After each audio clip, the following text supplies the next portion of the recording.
Bonjour et bienvenue à tous sur Le Prof de Pharma, une page qui vous offre du contenu pharmaceutique clair et pédagogique.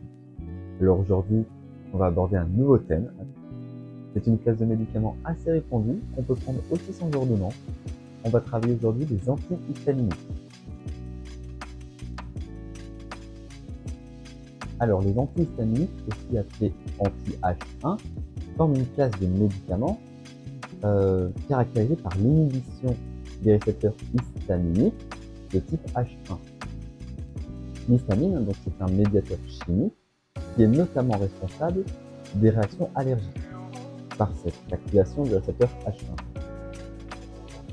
Cette histamine peut aussi jouer au niveau du système nerveux central sur le maintien de l'éveil et il va aussi pouvoir agir sur la sécrétion des sucs gastriques ou encore sur la contraction des muscles lisses, notamment au niveau des bronches et des artérioles. Les antihistaminiques sont donc pour la plupart indiqués dans la prise en charge des réactions allergiques et du prurite, c'est notamment le cas de la délastine, de la cétirizine, de la rupatadine, de la desloratadine, etc. Mais certains, par cette action sur le maintien de l'éveil, vont pouvoir être indiqués dans l'insomnie occasionnelle.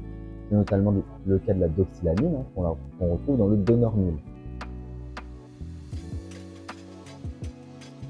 De par ces effets, on peut facilement comprendre que l'effet indésirable majoritaire des antihistaminiques est le risque de somnolence. Alors ce risque est quand même est moindre avec les antihistaminiques de seconde génération, c'est le cas de la desloratadine par exemple, mais ça reste un risque quand même qui est toujours présent. Il peut y avoir d'autres effets indésirables, comme une sécheresse de la bouche, une constipation, ou encore une baisse du rythme cardiaque, et ça c'est ce qu'on appelle l'effet anticholinergique, qu'on a déjà vu ensemble dans une autre vidéo.